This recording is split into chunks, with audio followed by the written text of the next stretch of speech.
चलिए, so we are discussing union executive, okay, and we have covered till far the president and vice president. So now we'll be covering the attorney general of India, council of ministers and comptroller and auditor general of India. पर पहले topic करेंगे attorney general, फिर CAG और फिर council of minister, because that is a linchpin between the executive and the legislature. Okay, so start with the attorney general of India. Give me any random idea. नाम तो चलो मैंने यहाँ लिखी दिया, वो मैं पूछूंगा नहीं अब. क्या काम करता है यार ये अटॉर्नी जनरल, क्या होता है? Very good, very good.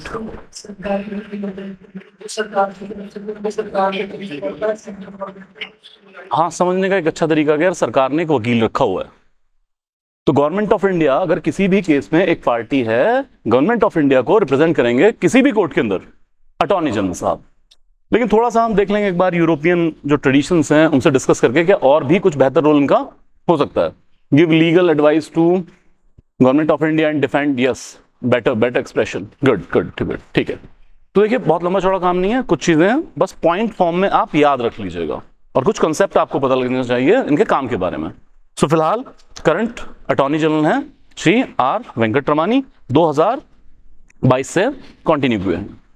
Now we come to attorney general under article 76. इसका आर्टिकल इंपॉर्टेंट है, याद कर लीजिए. जैसे दो आर्टिकल आज याद करके जाएंगे, एक आर्टिकल 76, एक 148, कम से कम इतना जरूर याद करेंगे. कैग ऑफ कोर्स, ठीक है, very good. So under article 76 attorney general is highest law office of the country. So देखिए, मिनिस्टर ऑफिसर नहीं होता है तो लॉ मिनिस्टर नहीं हो सकते हैं. Chief justice of India justice है, उनको ऑफिसर काउंट नहीं करेंगे. तो जो हाईएस्ट लॉ ऑफिसर हैं, अगर कभी सवाल आ जाए तो अटॉर्नी जनरल ऑफ इंडिया है क्या. लेकिन एक और फैक्ट यहीं पे याद कर लीजिए कि हमने यहां पे एक फैक्ट ये याद कर लिया कि highest law officer, but remember he is not considered as government employ. दोनों कॉन्ट्राडिक्शन ही लग रही है ना चीजें. तो इनको गवर्नमेंट सर्वेंट नहीं ट्रीट किया जाता है.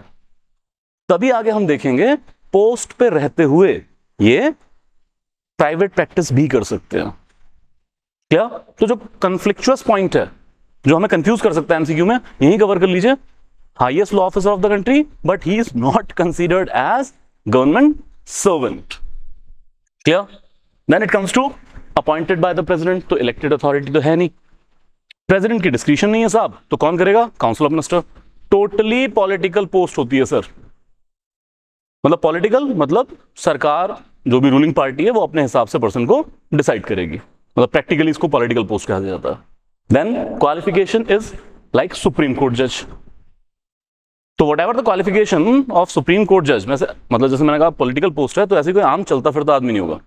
जो सुप्रीम कोर्ट में जज बनने की क्वालिफिकेशन चाहिए वही अटॉर्नी जनरल लगने के लिए भी चाहिए. तो he is a qualified person. अब सुप्रीम कोर्ट के जज की क्वालिफिकेशन क्या है, सुप्रीम कोर्ट में याद कर लेंगे यार. Then it comes to term not fixed, hold post under pleasure of president. Even remuneration is not fixed by the constitution. तो अब थोड़ा समझ लेते हैं सारे कीवर्ड्स जो आपको याद करने हैं. तो मसला ये है कि क्वालिफिकेशन प्रोवाइडेड है, अपॉइंटेड बाय प्रेसिडेंट हैं, लेकिन सिक्योरिटी ऑफ टेन्योर नहीं दिया गया इनको. प्लेजर ऑफ प्रेसिडेंट जिसको कहते हैं प्लेजर डॉक्ट्रिन. तो इसका मतलब यह है कि प्रेसिडेंट जब तक इनके काम से खुश हैं तब तक ये पोस्ट पे रहेंगे, और अगर प्रेसिडेंट इनके काम से खुश नहीं है तो बिना कोई प्रोसीजर फॉलो किए, बिना कोई रीजन बताए इनको एक ऑर्डर से पोस्ट से हटा दिया जा सकता है. तो कोई रेजोल्यूशन लाने की जरूरत नहीं. मतलब क्या फैक्ट याद करना है, सुप्रीम कोर्ट के जज की क्वालिफिकेशन है लेकिन रिमूवल वो सुप्रीम कोर्ट जज ऐसा नहीं है, इन्हें एक ऑर्डर से किसी भी वक्त हटा देंगे. याद करने के लिए यार, मेजरली सरकार के वकील के तौर पे काम कर रहे हैं. अब सरकार को अच्छा लग रहा है कि केस जीत रहा है तो ठीक है. अब सरकार को पता लग रहा है धड़ धड़ केस आ रहा है, बेइज्जती अलग से हो रही है, हटाओ यार इसको, किसी और को आप ले आइए. तो बस याद रखने के तरीके बनाइए आप. नॉर्मली इस वक्त ये होता है कि तीन, जो अभी करंट प्रैक्टिस चल रही है, जब इनको अपॉइंटमेंट दी जाती है तो एक कॉन्ट्रैक्ट साइन होता है. नॉर्मली 3 ईयर का कॉन्ट्रैक्ट साइन किया जा रहा है जो रिन्यूएबल है, जिसको रिन्यू कर सकती है सरकार. क्लियर यहां तक? Okay, moving to functions. Tender legal advice to the government of India, government of India के बिहाफ पे अपीयर होंगे, और कोई भी लीगल कैरेक्टर की ड्यूटी इनको प्रेसिडेंट असाइन कर सकते हैं. अब लार्जली काम क्या है इनका? लार्जली काम ये है, जो मेन इंपॉर्टेंट फंक्शन है, देखिए इंडियन कॉन्स्टिट्यूशन में सीएबिलिटी क्लियर है. स्टेट आपके ऊपर केस कर सकता है तो आप भी स्टेट के ऊपर केस कर सकते हैं. And matter of fact, in the higher judiciary the highest litigant involve is state itself. सबसे ज्यादा केसेस स्टेट पे ही हुए हैं. तो गवर्नमेंट ऑफ इंडिया किसी भी केस में अगर एक पार्टी है, गवर्नमेंट ने किसी पे किया है या किसी ने गवर्नमेंट पे किया, तो वहां पे गवर्नमेंट ऑफ इंडिया को रिप्रेजेंट करने कौन जाएगा? Attorney general of India. He represent government of India in all the courts. तो ये मत समझना कि नेशनल लेवल तो सिर्फ सुप्रीम कोर्ट जाएंगे. हाई कोर्ट में भी अगर केस हो गया, जैसे उत्तराखंड प्रेसिडेंट रूल का मसला था, तो जो रावत सरकार थी उन्होंने नैनीताल हाई कोर्ट में केस कर दिया था यूनियन ऑफ इंडिया के खिलाफ. ठीक है, तो वहां पहले जाना पड़ा था उनको. क्लियर? ओके, चलिए now come to the thing के एक तो गवर्नमेंट के बिहाफ पे रिप्रेजेंट करेंगे. सेकंड थिंग, गवर्नमेंट को लीगल एडवाइस टेंडर कर सकते हैं. कभी भी उनको कानूनी सलाह लेनी है वो ले सकते हैं. और इसके अलावा कोई भी लीगल कैरेक्टर ड्यूटी, कल को मान लीजिए कोई बिल की ड्राफ्टिंग हो रही है, अटॉर्नी जनरल से कहते हैं साहब आप भी पार्टिसिपेट कर लीजिएगा. याद रह जाएंगे इतने fact. Okay, moving to special rights क्या हैं इनके, जिस पे कई बार स्टेटमेंट आया. देखिए इंडियन कॉन्स्टिट्यूशन में प्राइमरली दो ही अथॉरिटी ऐसी हैं एक्सप्रेसली जो हाउस का मेंबर ना होते हुए भी, लोकसभा या राज्यसभा का मेंबर ना होते हुए वहां पे पार्टिसिपेट कर सकता है. पहली है अटॉर्नी जनरल, दूसरा आगे पढ़ेंगे कैग. तो अटॉर्नी जनरल साहब किसी भी वक्त लोकसभा या राज्यसभा की प्रोसीडिंग में पार्टिसिपेट कर सकते हैं.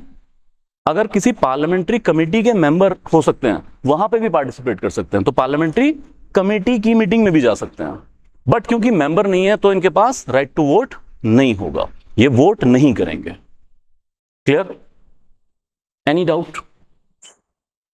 ओके, अच्छा मैंने अभी कहा दो अथॉरिटी ऐसी है ना, एक और कैटेगरी भी आती है, आगे उसको देख लेंगे काउंसिल ऑफ मिनिस्टर के साथ में, कि अगर मिनिस्टर बाई चांस किसी हाउस का मेंबर नहीं है, ठीक है, लेकिन वो मिनिस्टीरियल कैपेसिटी में है, तब जाके पार्टिसिपेट कर सकता है विदाउट राइट टू वोट. वो अलग से एक फंक्शन है बेसिकली. पर ये दो तो अच्छे से याद कीजिएगा. क्लियर है यहां तक? And he enjoys all the immunities and privileges that are available to MP. तो आगे हम पढ़ेंगे पार्लियामेंट के अंदर under article 105 there is the concept of immunities and privileges जो एमपीज को अवेलेबल होती हैं. शायद आपको पता हो कि हाउस में कही गई किसी भी बात के ऊपर आउटसाइड द हाउस कोई कार्रवाई नहीं की, कोई केस दर्ज नहीं किया जा सकता. तो ये इम्यूनिटी इसलिए दी गई है ताकि जब ये हाउस में जाएं तो एमपीज की तरह फ्री स्पीच या बाकी फैसिलिटीज भी यूज कर सकें. देन इट कम्स टू, जैसे मैंने कहा, फुल टाइम काउंसिल नहीं है, गवर्नमेंट सर्वेंट की कैटेगरी में नहीं रखते हैं, और प्राइवेट प्रैक्टिस भी कर सकते हैं.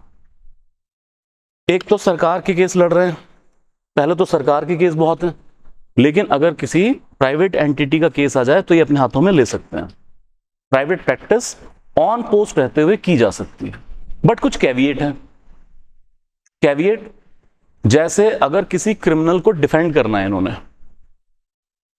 ठीक है, कल को कोई भी लॉरेंस बिश्नोई कह दे कि अटॉर्नी जनरल साहब आना जरा केसेस में डिफेंड कीजिए मुझे, तो क्या अटॉर्नी जनरल साहब लड़ सकते हैं? टेक्निकली लड़ सकते हैं केस, यस लड़ सकते हैं, लेकिन विद गवर्नमेंट्स परमिशन. तो अमित शाह कह देगा अपना ही बच्चा है, लड़ लो. Just to remember. ओके, हाँ एक चीज ये है, जहां पे भी गवर्नमेंट ऑफ इंडिया एक पार्टी है तो उसमें ये दूसरी पार्टी का केस नहीं ले सकते. कैसे लेंगे यार? मतलब क्या करेंगे, पहले गवर्नमेंट की तरफ से आर्ग्यू कर लिया, फिर कहा सर 2 मिनट दियो मैं कोर्ट बदल के आया, दूसरे पास से भी आप ही, तो नहीं हो सकता. Plain and simple. तो कुछ कॉमन कैविएट्स याद रखिएगा. Okay, then further we come to post of solicitor general of India. अब इस क्वेश्चन को जो एक स्टेटमेंट खराब करती है वो करती है सॉलिसिटर जनरल को लेके. अब पहले तो ये याद रखिए कि सॉलिसिटर जनरल कॉन्स्टिट्यूशनल पोस्ट है ही नहीं. ये बाद में एग्जीक्यूटिव कैपेसिटी में क्रिएट कर दी गई ताकि अटॉर्नी जनरल को उनके काम में हेल्प मिल सके। कोई इनका फिक्स्ड नंबर भी नहीं होता, लाइक 2-4 सॉलिसिटर हो सकते हैं, आगे 12-15 एडिशनल सॉलिसिटर जनरल भी हो सकते हैं। तो ये कौन है? ये अटॉर्नी जनरल को उनके काम में हेल्प करने के लिए दिए गए, असिस्ट करते हैं। क्लियर यहां तक? Any doubt? Any doubt? बस इतना याद रखिए, कॉन्स्टिट्यूशनल पोस्ट नहीं। तो इतना अगर प्रिपेयर कर लिया, इससे बाहर क्वेश्चन नहीं जाएगा। और अगर क्वेश्चन खराब ही करना हो तो ये है, पंजाब ने आई बिलीव नायब तहसीलदार या किसी और ऐसे ही पेपर में ये क्वेश्चन पूछा है, can you solve it?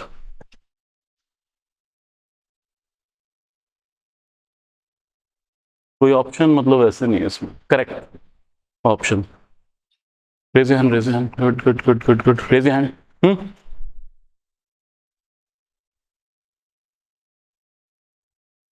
This is the answer. A option is correct.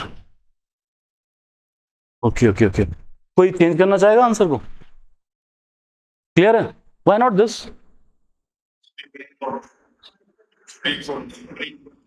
Exactly. See, जब ये क्वेश्चन आया था तो बहुत सारे स्टूडेंट ने मिस्टेक कर दी थी, लाइक बस जबरदस्ती कराए थे ये वाला। तो पहले तो ये यार बैलेंटेंटली रॉन्ग स्टेटमेंट है। सुप्रीम कोर्ट के जज की क्वालिफिकेशन चाहिए, हाई कोर्ट की नहीं, और दोनों की क्वालिफिकेशन भी अलग होती है क्या? तो ये स्टेटमेंट नहीं है। तो तब कहीं वो स्टूडेंट काफी कंफ्यूज हो गए थे, सर वो प्रिविलेज राइट टू वोट तो होता नहीं है इसके पास, तो ऑल द प्रिविलेज कैसे हो गए? सर इम्यूनिटी एंड प्रिविलेज अपने आप में एक डिफरेंट कॉन्सेप्ट है, ये उसकी बात कर रहा है। क्लियर है यहां तक? Okay, moving to controller and auditor general of India. Name the person. Still अभी सुना नहीं सबने, raise your hand, raise your hand. Who is current CAG? Raise your hand. भाई ये आ सकता है सवाल, CAG, current CAG. Yes ma'am, कर लोगे आप सॉल्व, चलिए इसमें ज्यादा देर नहीं लगाएंगे।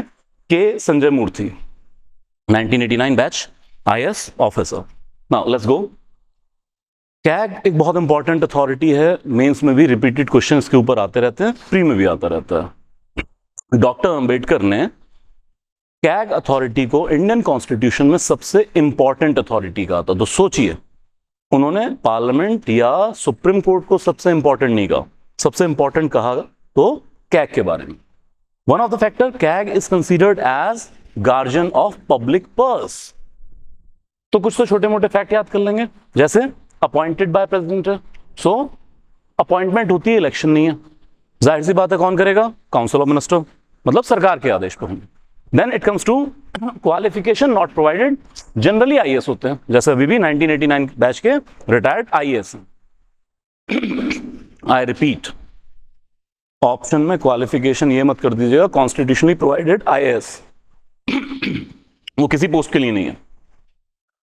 ये जनरली हम प्रैक्टिस फॉलो करते हैं, that's why like all India services और उसका इतना क्रेज है कि आप करियर प्रोग्रेशन देखें तो कहां तक जाता है। Some day you will be sitting at constitutional post like CAG. Okay, then term is 6 years, 65 years of age, and removal same in the manner as a Supreme Court judge is removed. इनको बहुत high security of tenure दिया गया है। मैं independence point अलग से आपको note करवा दूंगा, और वो क्यों दिया गया है, जैसे यहां पे प्लेजर डॉक्ट्रिन नहीं इन्वोक की गई है। अच्छा, यहां पे क्वालिफिकेशन सुप्रीम कोर्ट जज की नहीं है, अटॉर्नी जनरल में क्वालिफिकेशन सुप्रीम कोर्ट जज की थी, रिमूवल प्लेजर ऑफ प्रेसिडेंट। यहां पे क्वालिफिकेशन कुछ भी नहीं है, लेकिन रिमूवल लाइक सुप्रीम कोर्ट जज। तो इसलिए है ताकि कैग अपना काम वो इंडिपेंडेंस के साथ कर सके, सरकार उन पे दबाव ना बना सके, पोस्ट से ना हटा दे। तो आगे काम देख लेंगे इनका। Clear? Then it comes to कुछ पॉइंट्स आपको मिल जाएंगे, जैसे मैंने अभी कहा, मोस्ट इंपॉर्टेंट अथॉरिटी है, गार्जियन ऑफ पब्लिक पर्स है, and control the finances of the government. वो इनके काम समझ में आ जाएगा। एनीवन, कैग साहब काम क्या करते हैं? What is the function?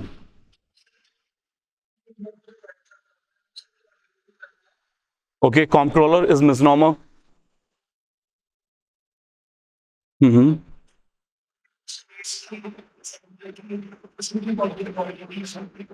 ठीक है, क्या होती है auditing? Good good good good.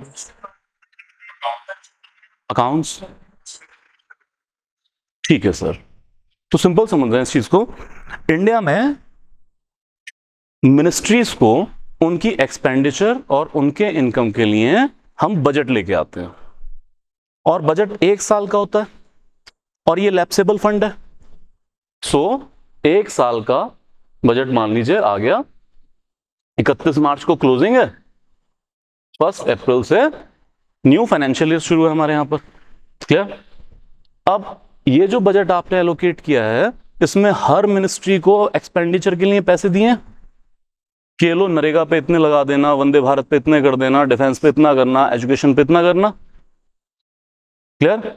लेकिन इसके साथ बजट में इनकम साइड भी है। इनकम साइड कैसे है? टैक्सेस रेलवे मिनिस्ट्री कमा के दे रही है, और बहुत सारी मिनिस्ट्री इनकम कर रही है डिफरेंट तरीके की। प्रॉफिट। क्लियर? तो दोनों साइड है। अब कुल मिला के इस एक साल में बजटरी एलोकेशन के थ्रू ये मिनिस्ट्रीज और डिपार्टमेंट्स खर्चे करते रहेंगे, इनकम करते रहेंगे। फाइनेंशियल ईयर होगा क्लोज, इन्होंने अपने अकाउंट मेंटेन किए हैं। अब आएगा कैग का रोल। आपका फाइनेंशियल ईयर क्लोज हुआ, आप अलग अलग मिनिस्ट्रीज हैं, अब कैग ऑफिस से आपके यहां पर टीम्स आ जाएंगी कि अब आपका ऑडिट शुरू है, कि निकाल लीजिए अपने सारे अकाउंट्स। अब कैग ऑडिट करना शुरू करेगा कि बजट एलोकेशन के थ्रू आपने एक्सपेंडिचर और इनकम किया है या नहीं किया है। और याद रखिए, जब किसी को पैसा देते हैं मिनिस्ट्री को, तो ऐसे नहीं देते हैं कि एग्रीकल्चर मिनिस्ट्री को 2 लाख करोड़ दे दिया और जैसे मर्जी खर्च करें। वो बाकायदा हेड्स में पैसा आता है, मेजर हेड माइनर हेड्स होते हैं, ज्यादातर टाइट फंड है, तो मिनिस्ट्री को बता दिया जाता है इस काम के ऊपर खर्च करेंगे। जैसे कोई सैलरी अकाउंट में इतना पैसा आ गया, आपने सैलरी देनी है एम्प्लॉयज को, आपने पुराने एम्प्लॉयज को पेंशन देनी है, फिर मे बी कुछ आपके प्रोग्राम्स हैं नरेगा वगैरह, उसके लिए आ गया, स्टेशनरी का आ गया, ऐसे। तो अब कैग साहब हर हेड का ऑडिटिंग करना शुरू करेंगे, और ये सिर्फ बिल्स देख के वापस नहीं चले जाते हैं। तो क्या करेंगे? बाकायदा अब इनके पास पावर है कि डिफरेंट डिफरेंट मेथड से ऑडिट कर सकते हैं। जैसे रूल्स एंड प्रोसीजर ऑडिट, कि आपने खर्च करते वक्त रूल्स एंड प्रोसीजर फॉलो किए हैं कि नहीं किए हैं, क्योंकि हर खर्चे के रूल्स एंड प्रोसीजर होंगे। देन अथॉरिटी ऑडिट, जिस अथॉरिटी के पास कितना पैसा खर्च करने की पावर थे उतना किया या नहीं किया। देन वेरिफिकेशन, कि अच्छा आपने 5 एसी खरीदे हैं, रिकॉर्ड में दिखा, चलो 5 एसी कहां लगेंगे दिखाओ। ये warehouses, storehouses check कर सकते हैं। यार मतलब ये जाके किसी डिपार्टमेंट में हो सकता है कि वहां पे कुछ सामान पड़ा तो बोरियां गिनने लग जाएंगी कितनी है। तो एसी लाइक अच्छा 5 खरीदे तो हैं, दिखाओ तो सही कहां, कहीं ऐसा तो नहीं 2 तुसी ऑफिस चलाए, 3 आपकी मोटर ते लाए। क्लियर? और इसके बाद और अहम आता है most important thing, that economic prudence. इसके अकॉर्डिंग भी एग्जैक्टली वो इसी में फंसे थे। मतलब ये अपनी रिपोर्ट में ये भी कह सकते हैं कि आपने जो सरकारी पैसा खर्च किया है इसमें इकोनॉमिक प्रूडेंस नहीं यूज किया, आप एक्स्ट्रा वेगेंट हुए हैं।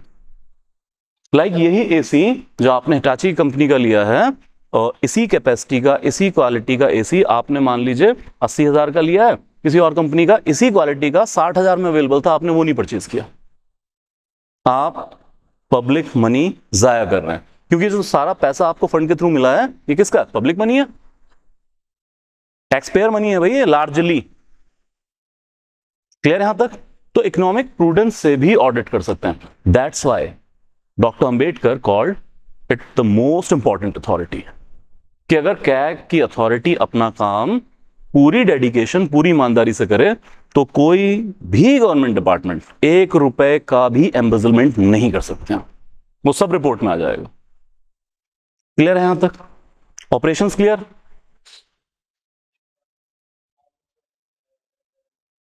वो आपके काम की नहीं, मैं रिपोर्ट बता दूंगा, पर मैं फिर भी बता देता हूं क्योंकि आपने पूछा। रूल्स एंड प्रोसीजर ऑडिट, ठीक है, इसके अलावा अथॉरिटी ऑडिट, इकोनॉमिक प्रूडेंस, ये सब देखने के नजरिए हैं इनके, बट ये बहुत टेक्निकल है, इसमें मत जाइए आप याद रखिए, CAG prepare and submit 3 audit reports to the president. एक तो इनकी इंडिपेंडेंस के लिए ये सीधा रिपोर्ट किसको करते हैं, किसी मिनिस्टर को नहीं करेंगे, मिनिस्टर का तो ऑडिट करके आएंगे, सीधा प्रेसिडेंट को रिपोर्ट करेंगे। और 3 तरह की ऑडिट रिपोर्ट है, audit report on appropriation account, audit report on finance account and audit report on PSUs. क्या है ये? Appropriation is expenditure side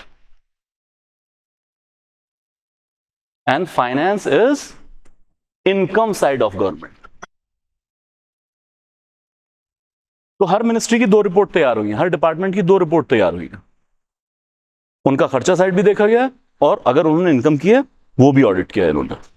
and further PSU की इंपॉर्टेंस हमारे लिए बहुत ज्यादा है, तो पीएसयू की रिपोर्ट अलग से प्रिपेयर करते हैं और उनका भी आमदनी खर्चा दोनों रिपोर्ट तैयार की जाएंगी। क्लियर है यहां तक? Okay, then jurisdiction. अब ये कुछ टेक्निकल पॉइंट्स नोट कीजिए सर, उसको मैं चाहता हूं आप लिख भी लें याद रखने के लिए। अगर उन्होंने इनकी मतलब किस किस को ये ऑडिट कर सकते हैं और उसकी टेक्निकल डिटेल में घुसने की कोशिश की कि खराबी क्वेश्चन बनाना है अब, तो कहां आ सकते हैं? तो पहली चीज, funds of the centre and state, then loans of centre and state, then it comes to any body on the request of president or governor, say local bodies, कि पंजाब के गवर्नर ने रिक्वेस्ट कर दी कि सर हमारी पंचायतों को भी कर दो ऑडिट, म्यूनिसिपैलिटीज का कर दिया सर ऑडिट, उनका भी कर सकते हैं लेकिन ऑन रिक्वेस्ट। अब आइए, नहीं नहीं नहीं, इनके ओरिजिनल एम्बिट में नहीं होगा, मतलब फर्दर बढ़ सकती है इनकी जुरिस्डिक्शन।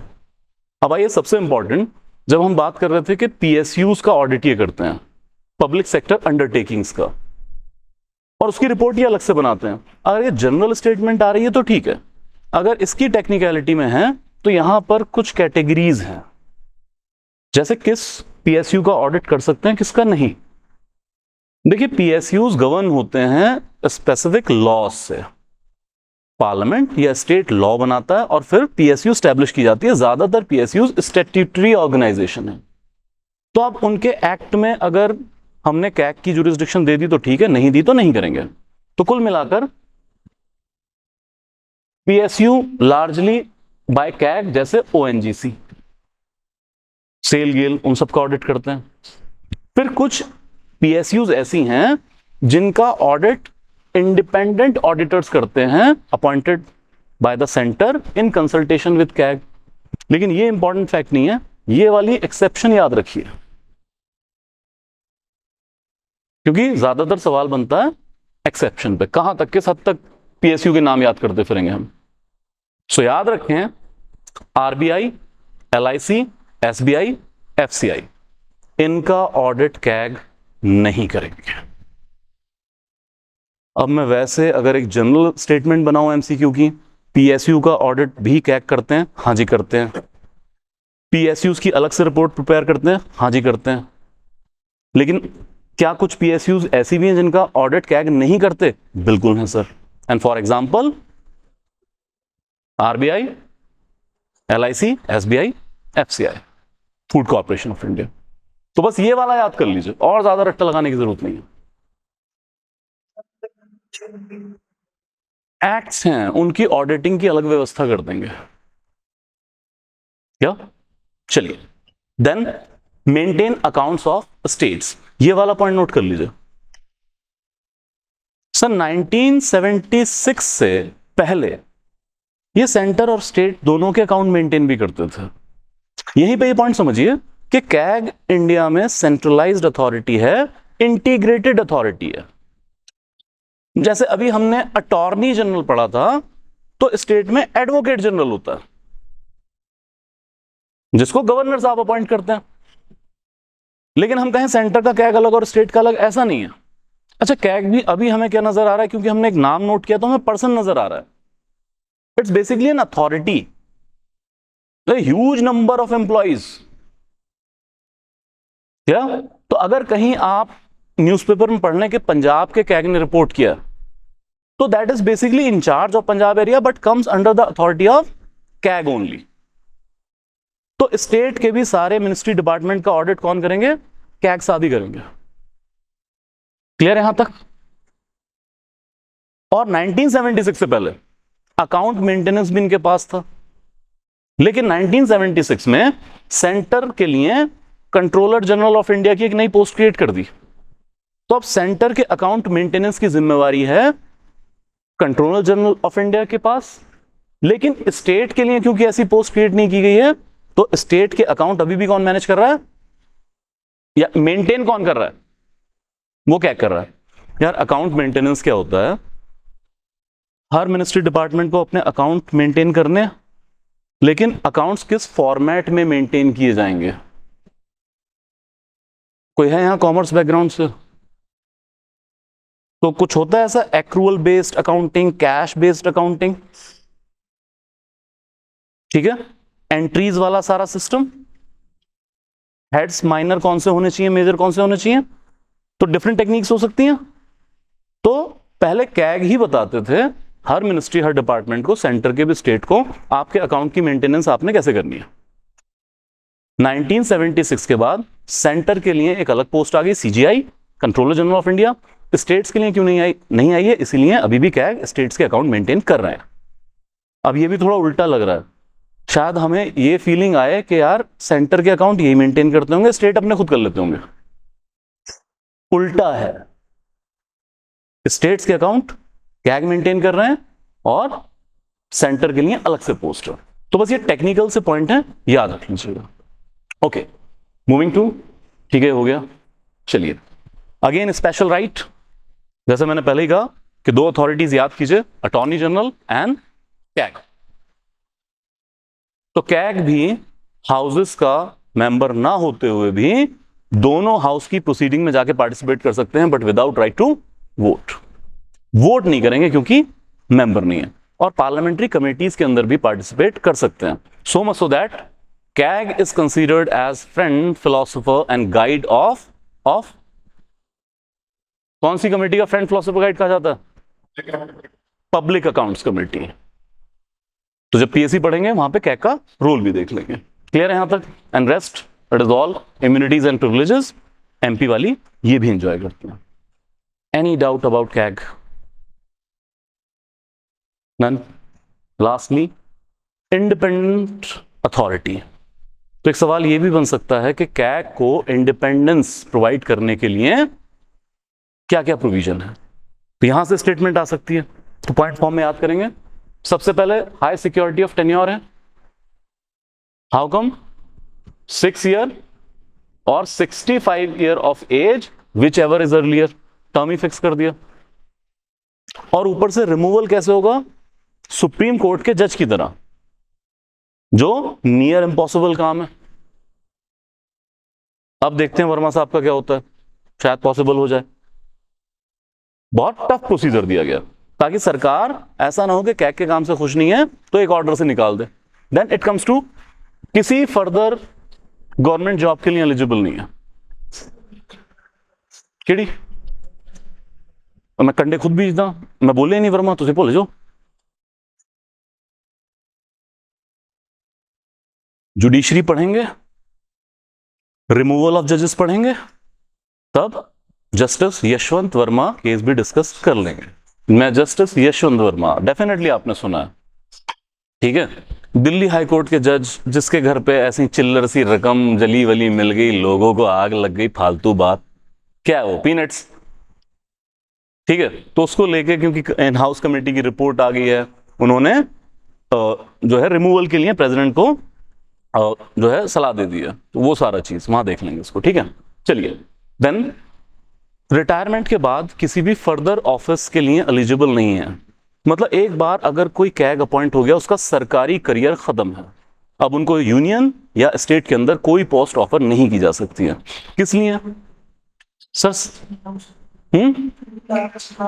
सरकार एलियोर ना कर दे, कि सर वैसे तो आप आईएएस रहे हो, ठीक है, आप कैग भी रह लिए, अब कैग के बाद कोई रिटायरमेंट प्लान है कि हम बना के दें? हम बना देंगे आपको गोवा का गवर्नर, चलो। तो कोई स्टेट के अंदर अथॉरिटी इनको नहीं दी जा सकती, अलॉटमेंट नहीं हो सकता। Then it comes to salary और जो भी इनके बेनिफिट हैं ड्यूरिंग द पोस्ट वो डिक्रीज नहीं हो सकते हैं, इंक्रीज हो सकते हैं, क्योंकि इन्फ्लेशन एडजस्ट तो करेंगे आप, इंक्रीमेंट तो लगाएंगे आप, लेकिन डिक्रीज नहीं कर सकते हैं, ताकि सरकार परेशान ना कर सके। एंड मोस्ट इंपॉर्टेंट फैक्ट याद रखना है that administrative expenses of the office are charged expenditure upon CFI. Charge expenditure. अब ये चार्ज नॉन चार्ज क्या है, ये बजट आने दीजिए पार्लियामेंट में, तब समझ लेंगे। क्लियर यहां तक? क्लियर?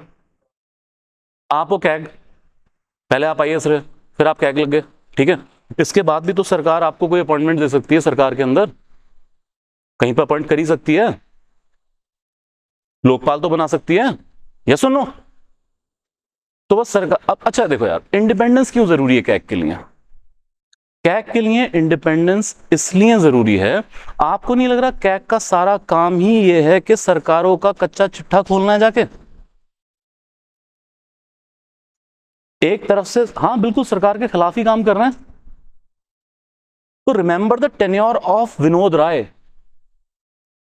कांग्रेस की धज्जियां उड़ाने में, इवन सरकार जाने में, one of the prominent hand is Vinod Rai, और वही विनोद राय जिन्होंने बाद में देश से माफी भी मांगी थी। क्लियर? तो सर सरकार को इतना नुकसान पहुंचा सकते हैं। अगर नहीं पता ये केस तो आपने 2G स्कैम सुना होगा, ठीक है, आपने कॉमनवेल्थ स्कैम सुना होगा, ये सब कैग की रिपोर्ट में पता चला था, और विनोद राय साहब कैग थे। Getting my point? तो सर सरकार के खिलाफ काम कर रहे हैं, वापस आइए था, ठीक है, तो अब सरकार को पता लगे यार स्कैम पे स्कैम खोल रहा है, अब सरकार एले और कर दे, इतना पैसा वैसा लो और रिटायरमेंट के बाद हम आपको और अच्छी कोई पोस्ट दे देंगे। मतलब अगर आप किसी पोस्ट के साथ भी ये चीज देख लें कि रिटायरमेंट के बाद उनको कोई पोस्ट नहीं दी जा रही है, दैट मीन्स उसके ऑफिस को इंडिपेंडेंट बनाने की कोशिश की जा रही है। आप कुछ मैकेनिज्म ही तो कर सकते हो। Getting my point? अब भाई इसके बाद भी बंदे ने करप्ट ही होना, तो कोई अंत थोड़ी है। फिर पोस्ट कितना ही मैटर करती है, जितनी बड़ी अमाउंट्स आजकल फ्लड इन कर रही है मार्केट के अंदर। क्लियर? चलिए ठीक है सर, तो फैक्ट्स हैं, याद कर लीजिए लार्ज। आ जाइए सर काउंसिल ऑफ मिनिस्टर, इसमें भी फैक्चुअल इंफॉर्मेशन पे क्वेश्चन आने की ज्यादा उम्मीद रहती है। सो काउंसिल ऑफ मिनिस्टर बेसिकली जितने भी मिनिस्टर्स हैं उन सबको मिलाकर जो बॉडी बनती है, that is called council of minister. और हमने प्रेसिडेंट के साथ पढ़ा था under article 74 there shall be a council of minister headed by PM to aid and advise the president. इसका मतलब अब हमें ये तो क्लियर है कि देश की सारी इंपॉर्टेंट डिसीजन मेकिंग कौन कर रहा है? काउंसिल ऑफ मिनिस्टर कर रहा है, इन थियरी एटलीस्ट कर रहा है। क्या? तो अंडरस्टैंड करते हैं काउंसिल ऑफ मिनिस्टर को दैट, अच्छा अरे यार ये सॉरी माफी चाहता हूं, उसमें ना स्टेट वाली स्लाइड गलती से आ गया, आर्टिकल 74 कर लीजिए, चलो अच्छा है स्टेट भी इसी के साथ कवर हो जाएगा। सीएम की जगह पीएम कर लीजिए, गवर्नर की जगह प्रेसिडेंट कर लीजिए, ठीक है, क्योंकि यही मॉडल सेम कहां रेप्लिकेट करता है? सेम स्टेट में रेप्लिकेट करता है। क्लियर? चलिए, now we come 3 categories of minister. One is cabinet minister, then minister of state independent charge, then minister of state. सबसे पहली इंफॉर्मेशन, ये कैटेगरी कॉन्स्टिट्यूशन वाइज नहीं है, मतलब ये कॉन्स्टिट्यूशनली प्रोवाइडेड नहीं है। देखिए कॉन्स्टिट्यूशन के अंदर सिर्फ कुछ आर्टिकल में काउंसिल ऑफ मिनिस्टर का जिक्र भर आता है। जैसे आप देखें मेन आर्टिकल जहां ये पोस्ट क्रिएट हुई है वो भी in relation to president create हुई है, मतलब प्रेसिडेंट के लिए तो अलग आर्टिकल है, there shall be a president of India.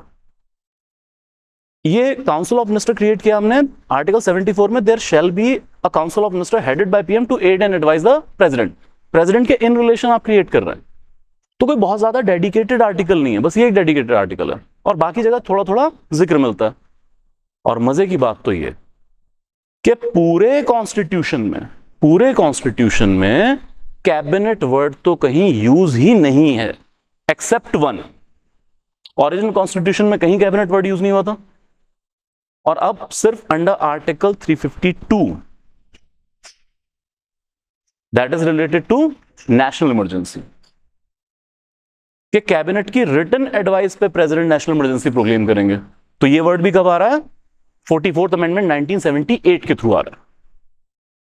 सो ये सारी वर्डिंग्स कॉन्स्टिट्यूशन में नहीं है, ये सारी क्लासिफिकेशन कॉन्स्टिट्यूशनली प्रोवाइडेड नहीं है, ये क्या है? प्रैक्टिस, पार्लियामेंट्री प्रैक्टिस है। आ जाइए सर।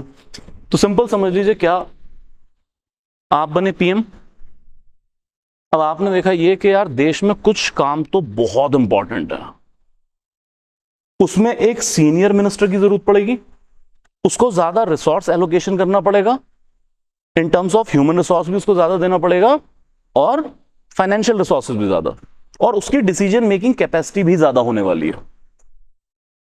तो बड़ी मिनिस्ट्री या senior minister, most senior minister कहलाते हैं कैबिनेट मिनिस्टर, सबसे इंपॉर्टेंट मिनिस्ट्रीज हैं।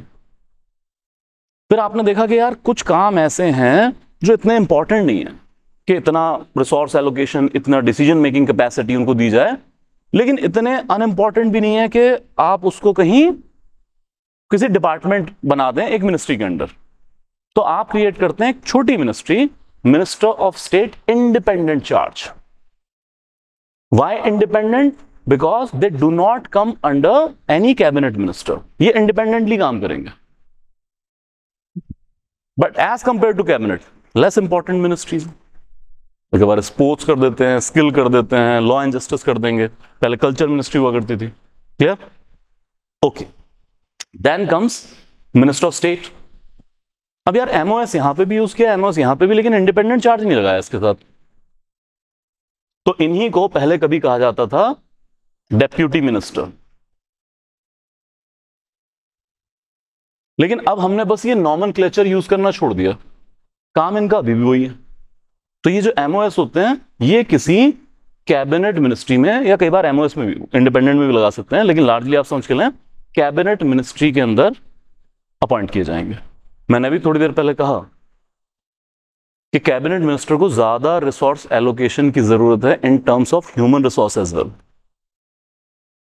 Just imagine about foreign affair ministry, external affair ministry, कितने काम होंगे इस वक्त एक्सटर्नल अफेयर मिनिस्ट्री के। उनको ट्रेड भी देखना है, उनको सप्लाई चेन भी देखनी है, कैबिनेट कमेटी ऑन सिक्योरिटी के मेंबर हैं तो ऑपरेशन सिंदूर भी देखना है बैठ के। फिर सऊदी अरेबिया से कोई ट्वीट कर देगा कि जी वो मेरा पासपोर्ट छीन लिया और मुझे बंद करके रखा हुआ है और मुझे छुड़वाइए यहां से। मैडम सुषमा स्वराज, आप याद कीजिए, ट्विटर पे शिकायतें लेके सॉल्व कर देंगी। देन अनएंडिंग लिस्ट है ये तो, ओसीआई की प्रॉब्लम, इसकी प्रॉब्लम, उसकी प्रॉब्लम, नेगोशिएशंस। क्लियर? तो अब अकेले कहां तक करेंगे? तो क्या करेंगे, कुछ एमओएस उनको दे देंगे कि ये आपके छोटू हैं, आपके काम आएंगे, आपको सपोर्ट करेंगे विद ऑल ड्यू रिस्पेक्ट। इतना तो प्यार है हमारा हमारे मिनिस्टर से, इतनी मजाक तो चलती है। क्लियर है यहां तक? हाँ जी। मुझे पहले याद था, मुझे अभी याद नहीं आ रहा कौन सी मिनिस्ट्री दी इनको। Railway MOS, railway MOS, MOS exactly, अब याद आ गया मुझे। ठीक है, ठीक है। 100% थर्ड है भाई, एमओएस, एमओएस, एमओएस, एमओएस। ठीक है, अभी वो चेक कर लीजिएगा आप। Any doubt, any doubt, any doubt? अब इस सारे में सबसे इंपॉर्टेंट सवाल क्या पूछा जाता है, वो कई बार ये चीज सुनो। ओरिजिनल कॉन्स्टिट्यूशन में मिनिस्ट्रीज और मिनिस्टर की स्ट्रेंथ के ऊपर कोई लिमिट ही नहीं थी, कितनी भी हो सकते हैं, कितने भी मिनिस्टर आप अपॉइंट कर सकते हैं। हुआ यह कि इंडिया में राइज हुआ कॉलिशन पॉलिटिक्स का, स्पेशली इन स्टेट्स, क्योंकि स्टेट पे भी लागू होता है। तो बहुत सारी पॉलिटिकल पार्टीज आपस में मिलकर सरकारें बनाती थी और फिर हर पॉलिटिकल पार्टी के एमएलए को, एमपी को बनना है मिनिस्टर। तो अनाप शनाप मिनिस्ट्रीज बनने लग पड़ी, किसी भी नाम पे मिनिस्ट्री बना दो। स्टेट एक्सचेकर पे बोझ आ रहा है, गवर्नेंस खराब हो रही है। तो अल्टीमेटली हमारी पॉलिटिकल फ्रेटर्निटी ने तय किया, पार्लियामेंट ने एक अमेंडमेंट की, 91st amendment 2003, most important amendment, one of the most, याद रखिएगा। 91st amendment 2003, now council of minister की मैक्सिमम स्ट्रेंथ हो सकती है 15% of Lok Sabha, including the PM. ये लाइन पूरी रट लीजिए, पूरी रट लीजिए। I repeat, 91st constitutional amendment 2003, maximum strength of council of ministers can be 15% of Lok Sabha, including PM, not excluding. तो उससे ज्यादा आप नहीं रख सकते, इसी रेंज में रखेंगे। एक नारा आपने सुना होगा, मिनिमम गवर्नमेंट मैक्सिमम गवर्नेंस, ये उसी के इनलाइन है। क्लियर यहां तक?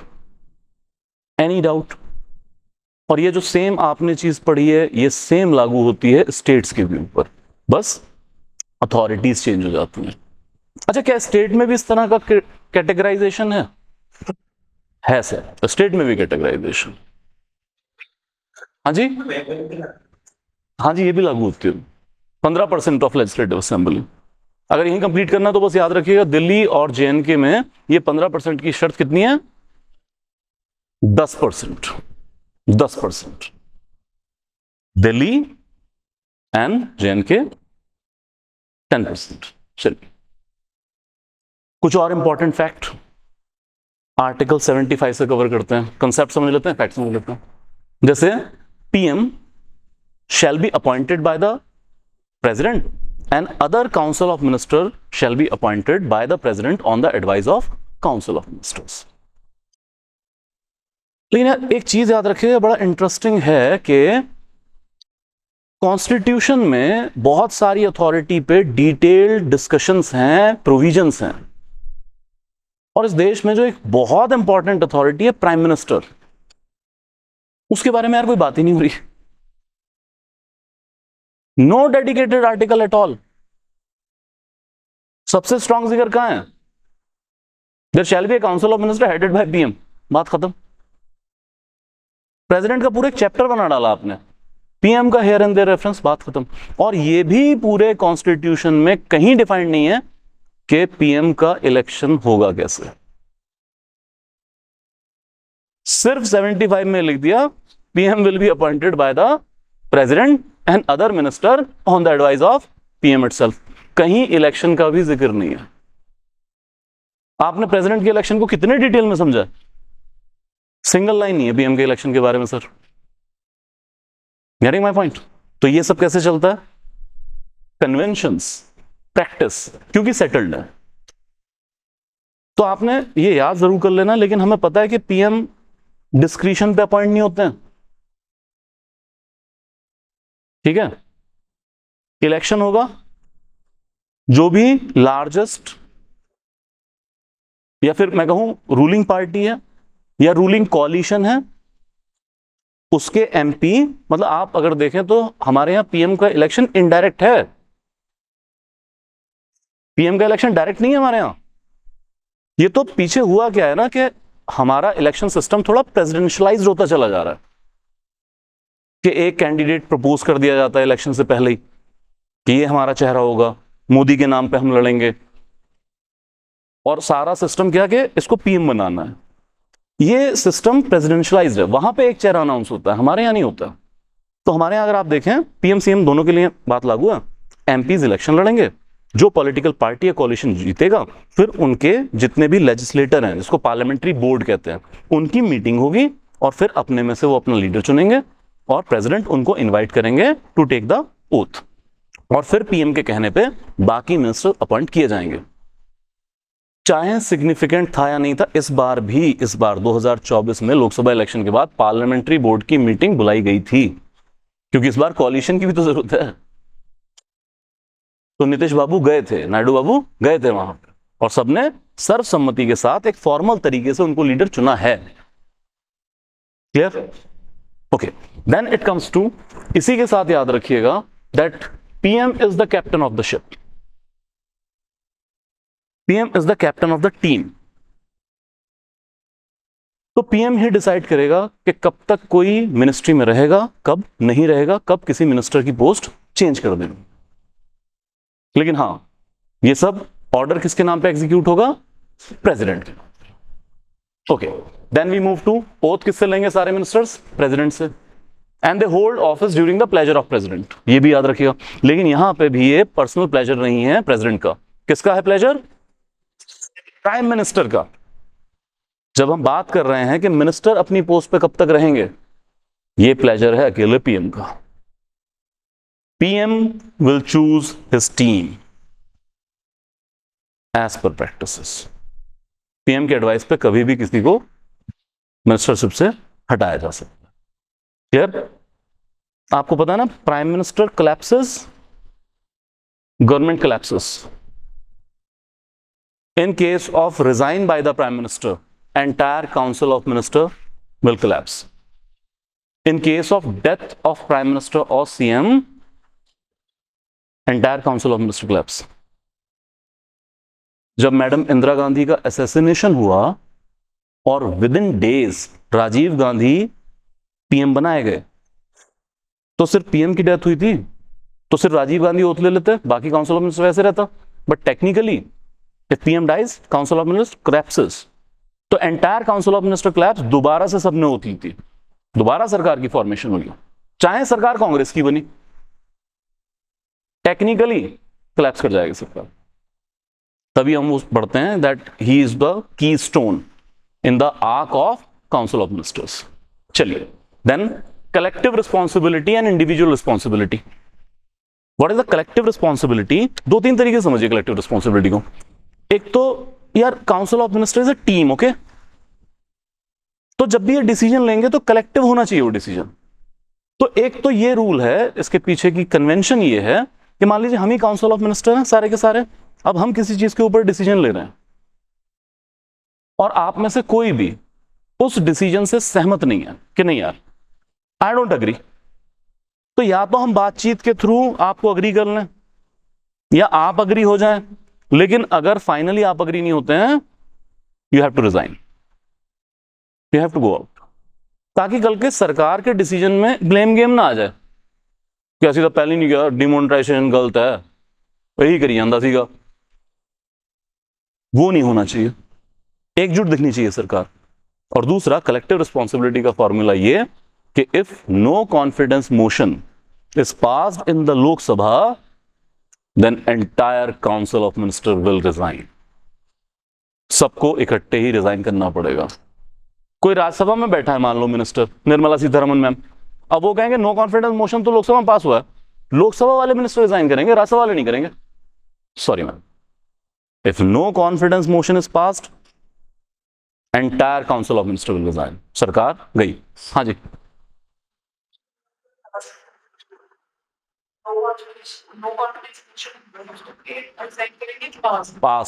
पास्ट पे मूव तो होते रहते हैं, मूव का क्या है?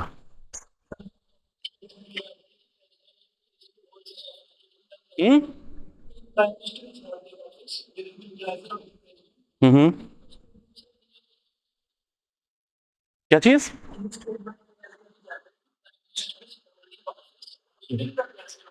मिनिस्टर्स के लिए बात ट्रू है, मिनिस्टर्स के लिए बात ट्रू है,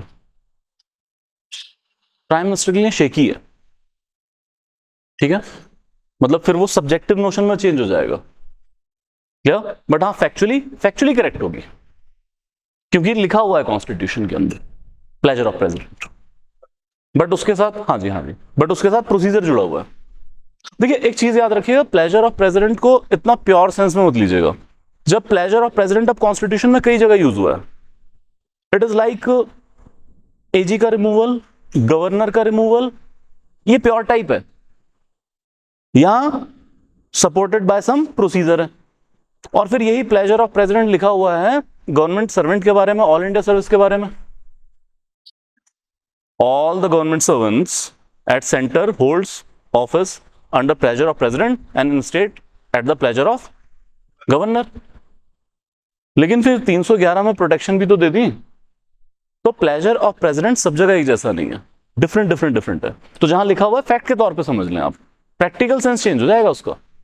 तो क्या ऐसा होता है कि गवर्नमेंट सर्वेंट को गवर्नर एक ऑर्डर से निकालते हैं? तो सरकारी नौकरी की एक सबसे खूबसूरत चीज ही तो यह है कि सरकारी नौकर कहता हुण असी सरकार दे जवाई लगे हैं, परमानेंसी क्या आप इजीली निकाल नहीं सकते, तो चेंज होता रहता है वो। ठीक है, चलिए ओके। सो कलेक्टिव रिस्पॉन्सिबिलिटी समझ में आ गई है 2-3 एस्पेक्ट से, and then it comes to individual. तो यार इंडिविजुअल रिस्पॉन्सिबिलिटी भी तो है ना, लाइक अगर रेलवे में ज्यादा हादसे हो रहे हैं तो रेलवे मिनिस्टर से क्वेश्चन आवर में सवाल भी पूछे जाएंगे, और हो सकता है पीएम रेलवे मिनिस्टर से रिजाइन लेना कि दे दो बाहर चलो। तो इंडिविजुअली भी रिस्पॉन्सिबल है और कलेक्टिव भी रिस्पॉन्सिबल है। एंड फर्दर, हाँ जी,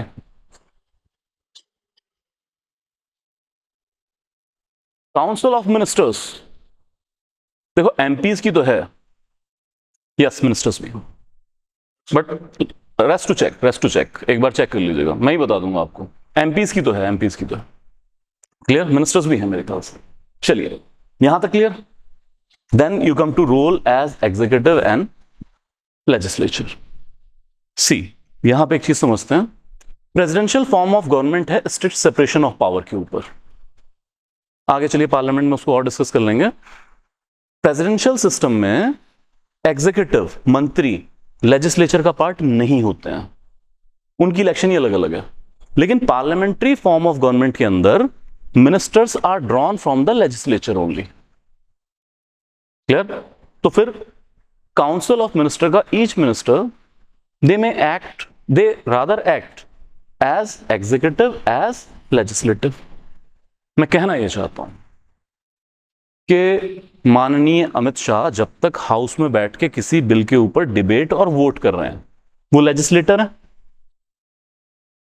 और जब वहां से निकले और आके होम मिनिस्ट्री के ऑफिस में बैठ गए तो क्या है, एग्जीक्यूटिव। पीएम जब तक हाउस में डिबेट डिस्कशन वोट कर रहे हैं लेजिस्लेटर, जब आके पीएमओ में बैठ गए एग्जीक्यूटिव, ड्यूअल रोल प्ले करते हैं। तभी हम कहते हैं कि parliamentary form of government is not based upon the strict separation of power. Yeah, Indian constitution में we are having separation of power but not the strict separation of power. Any doubt? Clear है यहां तक?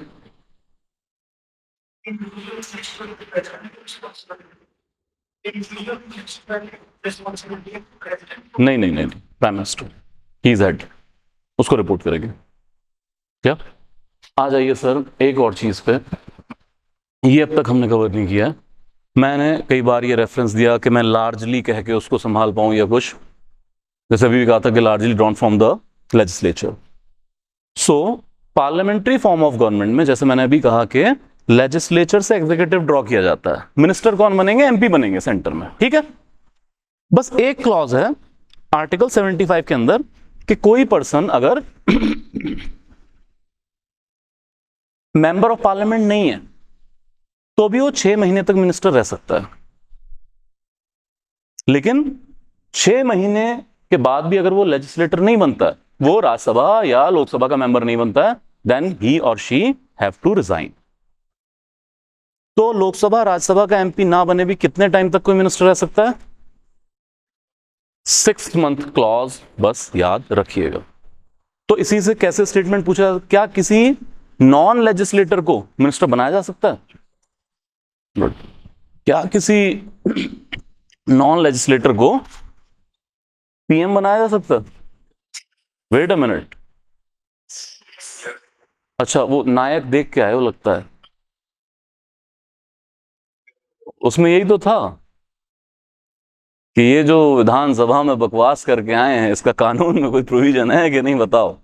तो बताता है कि parliamentary board sign करके देते हैं। अनिल कपूर को एक दिन का सीएम नहीं बनाते हैं। नायक थी, क्या थी, मैं गलत तो नहीं, नायक, ठीक है, हाँ बना सकते हैं सर, बना सकते हैं, क्लियर। बट इनके ऊपर भी ये शर्त होगी कि 6 महीने के अंदर अंदर लेजिस्लेटर हो जाइए। बस एक अब इंटरेस्टिंग सी कहानी सुनो, बहुत देर मुझे फैक्ट बोलने में मजा सा नहीं आता। अब यार यहाँ पे भी ना एक लूप होल सा था, जैसे 6 महीने क्लॉज तो दे दिया, बस इतनी बात लिख के बात खत्म की। अब अगर ऐसा क्या हो कि मान लीजिए मैं आपको, you are my good friend but you are so unpopular that you can not win election, और मैं आपको नहीं राज्यसभा भी नहीं लेके जा सकता, एमएलए भी नहीं लाइक कर रहा यार तुम्हें, प्रेसिडेंट ने नॉमिनेशन से मना कर दिया कि रिजाइन कर दो, ये नहीं होना चाहिए। तो मैंने मतलब चलो हाइपोथेटिकल हो जाएगा, पर मैंने आपको मिनिस्टर बनाया, ठीक है, और आप 6 महीने तक बिना लेजिस्लेटर बने मिनिस्टर रह सकते हैं। 5 महीने 30 दिन के बाद मैंने आपसे रिजाइन ले लिया, तो मैंने कहा कुछ पैसा वैसा बनाया, कहते ताही था मैं चुनिया नहीं आंदा, कहते ठीक है गोवा घूम आओ, तुसी 2-3 महीने गोवा घूम के आए, तुसी वापस आए, मैं थानू फिर मिनिस्ट्री देती। 5 महीने 23 दिन बाद रिजाइन, एंड देन पैसे कमाए, कैद की तो दुबई तक दा हो गया, तुसी 2 महीने दुबई लाए, फिर मुड़े आए, अगेन मिनिस्टर, और दुबई के आगे जहां और भी है, अभी तो यूरोप टूर पड़ा है, माल्टा मैंने सुना बहुत खूबसूरत कंट्री है, मडगास्कर, गेम समझ में आ गई है। सेम पर्सन की रीअपॉइंटमेंट जो लेजिस्लेटर नहीं, अब इस पे कॉन्स्टिट्यूशन है साइलेंट, तो क्या हो सकता है?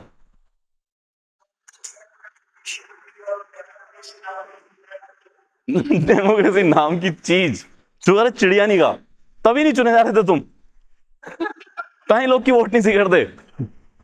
नहीं मेरा भरा है, मैं मजाक कर सकता हूँ यार ना।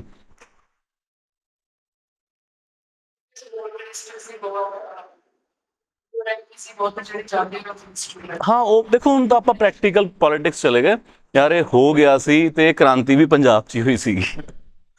SR Chaudhary versus state of Punjab ਦਾ ਕੇਸ ਹੈ, ਸੇਮ ਪਰਸਨ ਨੂੰ, it was a political shift. Rajinder Bhattal ma'am ਜਦੋਂ ਪਹਿਲੀ ਵਾਰੀ ਸੀਐਮ ਬਣੇ ਸੀਗੇ, ਬਰਾਸ ਚੇਂਜ ਹੋਇਆ ਸੀ, ਕਾਂਗਰਸ ਦੀ ਸਰਕਾਰ ਸੀ, ਉਹਦੇ 'ਚ ਹੋ ਗਿਆ ਸੀਗਾ। तो कुल मिला के बस याद रखिए। अच्छा इंटरेस्टिंग बात ये, Punjab and Haryana high court upheld the thing कि सेम पर्सन की रीअपॉइंटमेंट, बोले कॉन्स्टिट्यूशन साइलेंट तो है, हम क्या करें। शुगर है सुप्रीम कोर्ट है इस देश में, and they again the constitutional morality that यार if constitution is silent then you can not use the silence of the constitution to kill the very constitution. तो जुडिशियल रिव्यू में मतलब इसको खारिज कर दिया था कि रीअपॉइंटमेंट नहीं होगा। इस पे बात इतनी सी है यार, आप कॉन्स्टिट्यूशन की लिटरल नहीं लिबरल इंटरप्रिटेशन कीजिए। ये 6 महीने का विंडो इसलिए दिया गया है कि बाई चांस आपको जरूरत पड़ जाए किसी पर्सन की तो आप लगा सकें उसको मिनिस्टर, या बाई चांस कोई मिनिस्टर है और किसी से डिस्क्वालीफाई हो जाए तो एकदम मिनिस्ट्री ना खाली करनी पड़े उसे। क्लियर? इसलिए ये विंडो दिया गया है, और बाकी इसका ब्यूटीफुल यूज भी है, आप बहुत सारे लोगों को देखते हैं। अभी हम एक्सटर्नल अफेयर मिनिस्ट्री की बात कर रहे थे, जयशंकर साहब, तो कौन से सीजन पॉलिटिशियन है भाई वो, ब्यूरोक्रेट, तो बुलाया गया, मिनिस्ट्री दे दी गई, बोले देखेंगे यार 6 महीने में बना देंगे, गुजरात पड़ा है राज्यसभा, बैकडोर एंट्री। मनोहर पारिकर साहब, स्मृति ईरानी मैम, अरुण जेटली साहब, द बेस्ट पॉलिटिशियंस, तो उनको भी तो बिना लेजिस्लेटर बने मिनिस्ट्रीज दी गई थी, फाइनेंस मिनिस्ट्री दे दी उठा के 2014 इलेक्शन, मेरे ख्याल से उस वक्त उनको फाइनेंस के साथ डिफेंस भी दिया था, 2 बड़ी मिनिस्ट्रीज थी उनके पास। तो चलिए ये टॉपिक थोड़ा सा हम राज्यसभा के साथ भी कर लेंगे, बैकडोर एंट्री का। यहां तक गेम क्लियर है? Any doubt? All clear?